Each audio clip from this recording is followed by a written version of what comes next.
everyone, welcome to the Real Estate Tax Tips channel. I'm on a mission to become the Google Map for hardworking Canadians seeking financial freedom. On April 7th, 2022, Canadian federal government just tabled their 2022 budget. There was a lot of speculation that the government would increase the capital gain inclusion rate from 50% to 75%, and there was also discussion before the budget that they would increase the down payment requirement for investment properties from 20% to 35%. Did that happen? We are all waiting for the government to do something about the out-of-control housing market. If you don't know already, almost the entire budget is about addressing this crazy housing market and affordability issue. Whether you're a small business owner, real estate investor, first-time home buyer, or cryptocurrency trader, there's something in this budget that's for you. Now let's dive deep into what they discussed, 8 budget items that you cannot afford to miss from our 2022 budget. But before I get started, every week I send out an email about money saving tips and real estate tax tips, all designed to help you build your long-term wealth and live life on your terms. The email takes 5 minutes to read and over 10,000 Canadians get it. Think you'll like it. Sign up using the link below. There are about 8 items that I figure it would be useful and relevant for majority of the real estate investor, small business owner, as well as a cryptocurrency trader that may be relevant to you from our 2022 budget. And the first one is increasing housing supply for Canadians.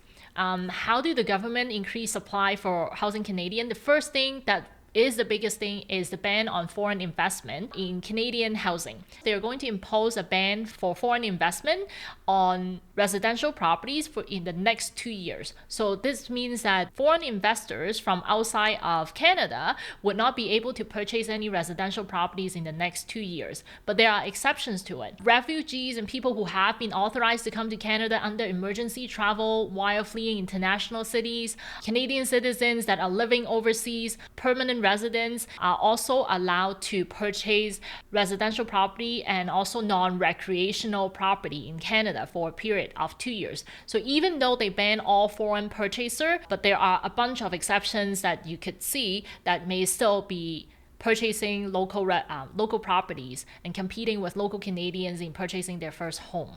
One of the ways that the Canadian governments are trying to address the housing crisis issue is by providing a lot of money. This includes setting up something called New Housing Accelerator Fund, as well as rapidly building new affordable housing fund. So these programs are designed just so that the local government would be able to build housing over the next 5 years.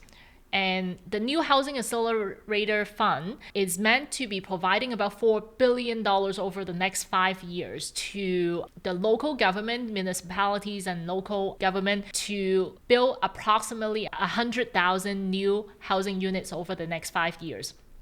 In terms of the rapidly building new affordable housing, the government is proposing to provide $1.5 billion over 2 years, starting pretty much this year, to the CMHC to extend the Rapid Housing Initiative. The new funding is targeting to provide 6,000 new affordable housing units with at least 25% funding going toward women-focused housing projects. So these are the initiatives that the government are trying to put into the local government's hand in the hope to provide additional housing in the next few years. Now, another thing that the government did is to make sure that the home buyer's right is protected. If you are a home buyer, you've experiencing going into bidding wars. A lot of the time you're doing blind bidding, especially here in Ontario where I reside. The Canadian government is trying to address this problem. They are looking to implement a national plan to end the blind bidding. One of the things that current Canadian buyers are trying to do to sweeten the deal to entice us seller to sell to them is by waiving the purchasing condition of the buying condition of home financing and home inspection. This could lead to significant problem down the road if you don't have a home inspection and the house is not up to the standard and you purchase the home without the home inspection clause, you might be suffering significant financial losses afterwards. So federal government is also allowing the Canadian home buyers to have the right to inspect the home before they purchase the property, and this federal budget is proposing that we are going to allow the government mandate the right to the home buyers to get a home inspection before closing. So the second initiative that the government has in their 2022 budget is to help first-time home buyer. And one of the top programs that they have established, they have it available, is something called tax-free first home saving account. Tax-free first home saving account is kind of like a RSP and TFSA hybrid account.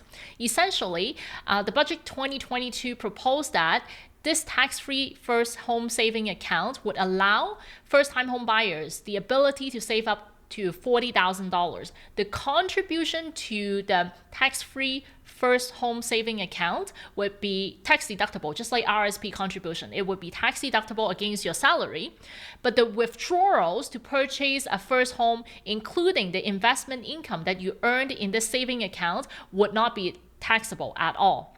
Just kind of like a TFSA, tax-free in, tax-free out. The government intends to work with financial institutions to make sure that this would be available for contributions starting in 2023.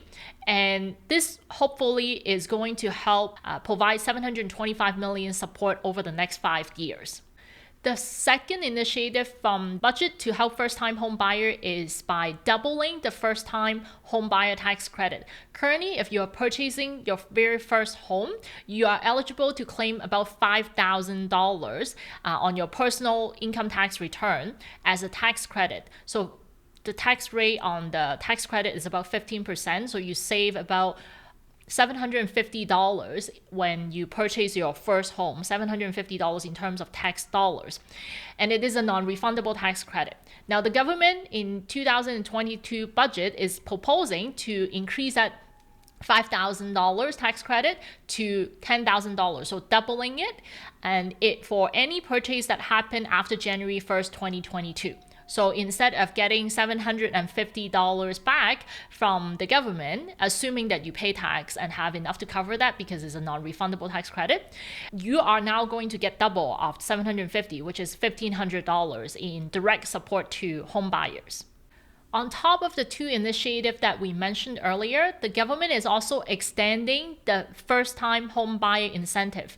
So the first-time home buyer incentive is an incentive provided by the federal government with the help of CMHC, which allows for eligible first-time home buyers to lower their borrowing costs by sharing the cost of buying a home with the government.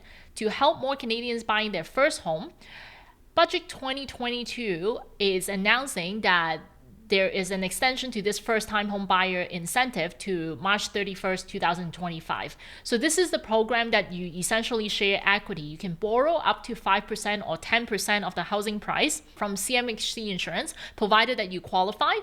For more information about this program, you can check out this video that I did before.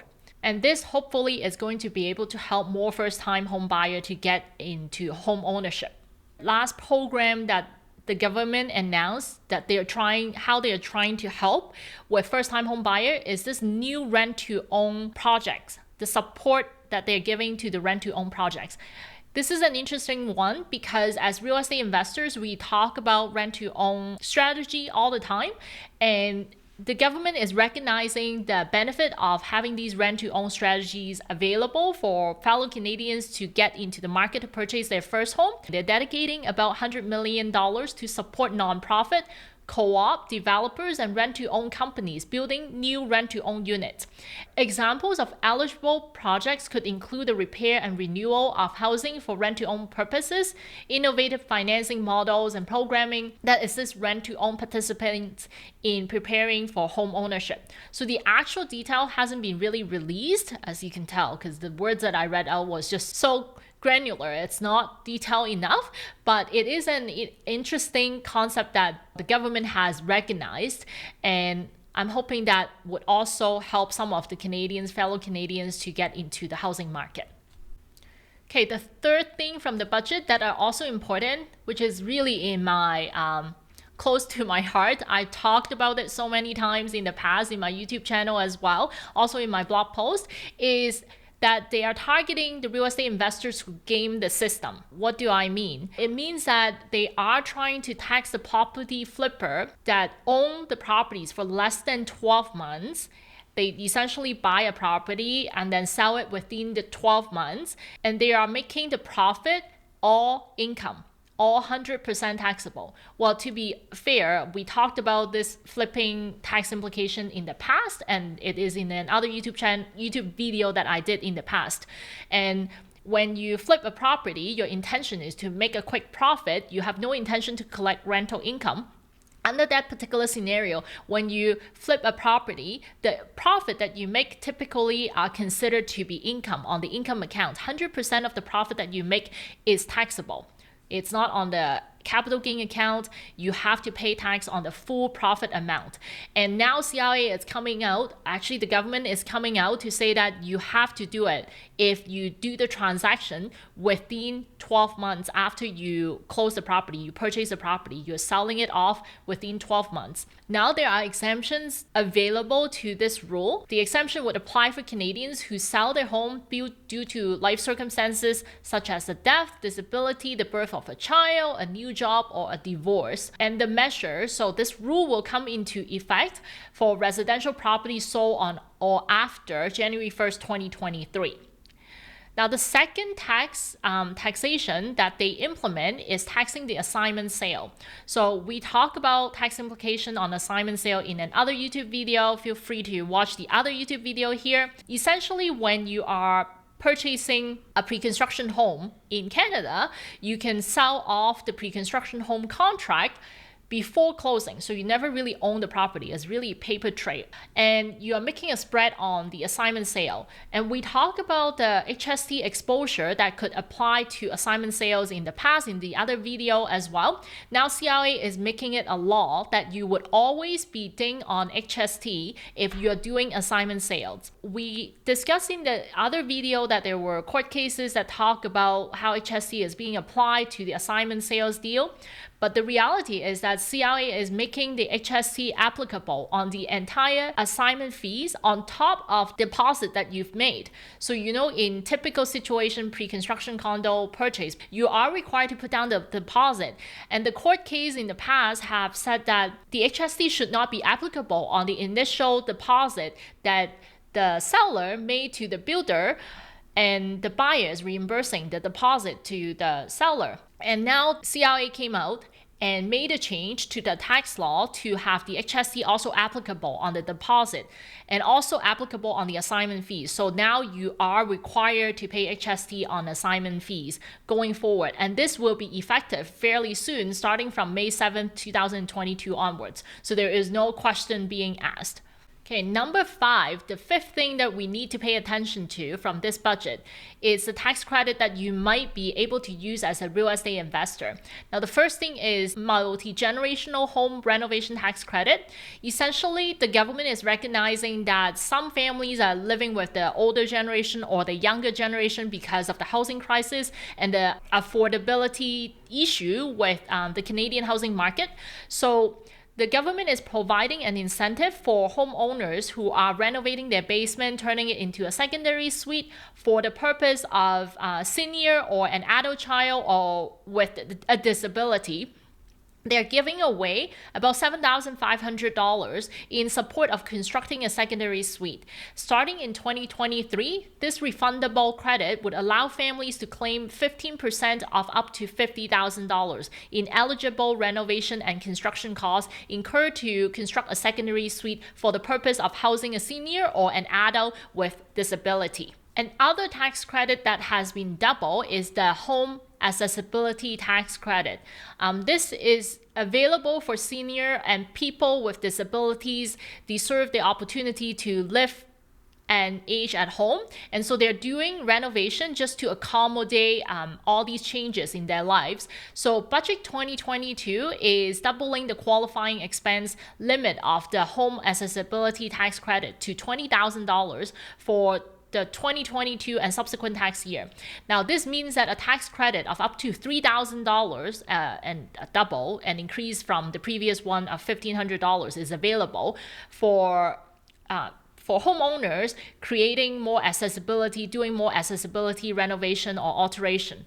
Now, example of the expenses that qualify for the credit would be the purchase and installation of wheelchair ramps, walk-in bathtubs, built-in showers, chair lifts, widening doorways and hallways to allow for the passage of a wheelchair, building a bedroom or a bathroom to permit first floor occupancy, and installing non-slip floor to help avoid falls. These are all expenses eligible for the bigger tax credit, and you can claim essentially up to $3,000. The actual amount is really based on the amount of expenses that you spend. The sixth item that could affect real estate investor is the beneficial ownership registry, the implementation of the beneficial ownership registry. There are more requirements that are coming through. A lot of real estate investors, especially the residential real estate investors and commercial real estate investors, they use the corporation to own their rental properties. And sometimes they use it as a flow through, as a way to own the properties in trust for someone else. So the government really wanted to find out who the true owners are, and therefore they are amending the Canada Business Corporation Act to implement a public and searchable beneficial ownership registry.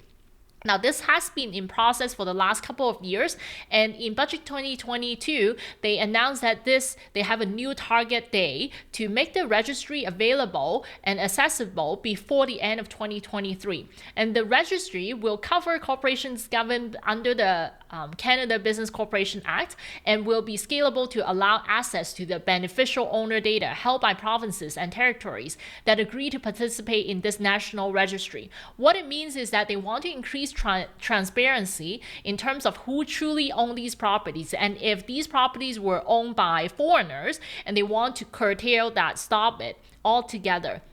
So they want to increase the transparency and therefore limit the access to our housing from foreign owners. The seventh item from the budget that's so relevant to all Canadians is the cryptocurrency monitoring. There are more monitoring coming from the government. They specifically cited incidents that just recently happened in Canada and also around the world that digital currency were used to fund illegal activities and used to avoid global sanctions. And the government doesn't like it. So Budget 2022 is proposing to give away about $17.7 million over the next 5 years, starting in 2022.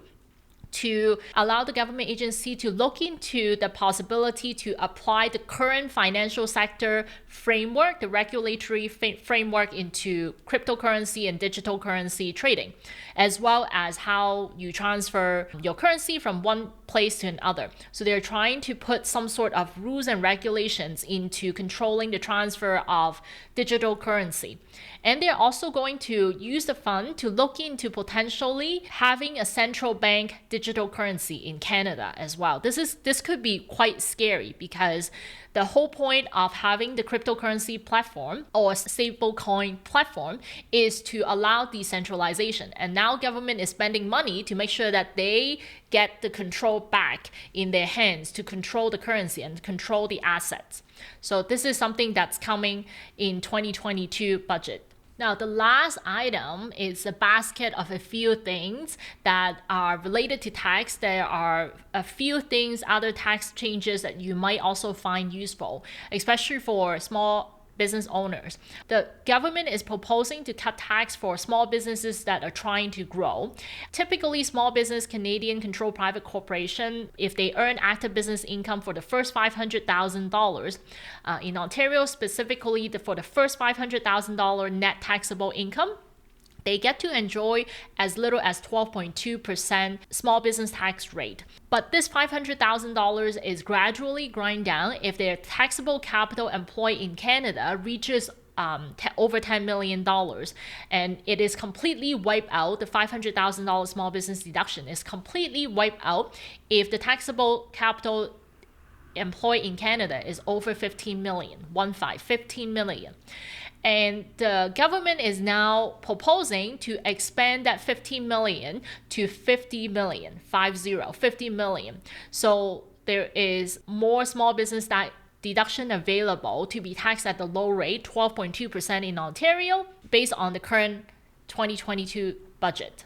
Another thing is that the government is trying to prevent the use of foreign corporations to avoid Canadian tax. So they're essentially trying to stop tax strategies that allow foreign ownership to turn a Canadian-controlled private corporation to a non-Canadian controlled private corporation, and therefore being taxed differently at a more tax advantageous way. So they are going to put measures into our Income Tax Act to stop that practice. Another thing that could be useful for people who are using the flow-through shares for oil, gas, and coal activities. A lot of our high net worth clients are buying these mining flow-through shares to take advantage of the tax incentives available. But the government in Budget 2022 is proposing to eliminate the flow-through shares regime for fossil fuel sector activities.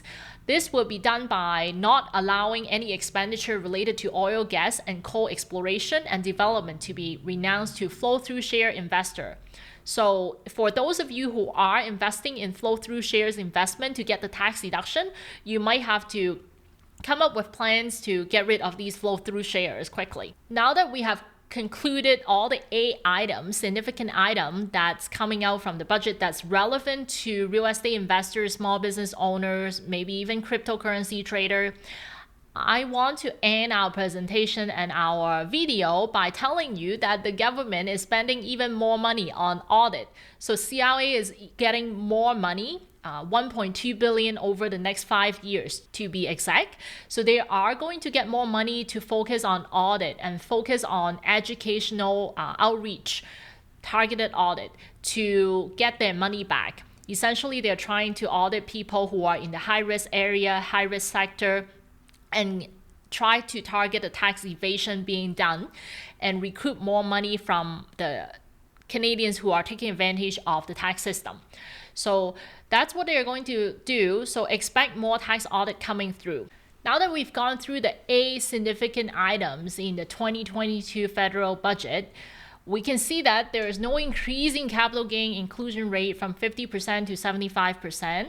There is also no increase in down payment requirement to purchase investment properties. And the government is also not banning the use of home equity line of credit to fund the purchase of investment properties. All it did is to ban foreign investors to purchase local residential properties and non-recreational properties for 2 years. Do you think that they did enough to cool down the housing market? Let us know in the comment section below. If you find my video useful, make sure you give us a thumbs up. And until next time, thank you for watching.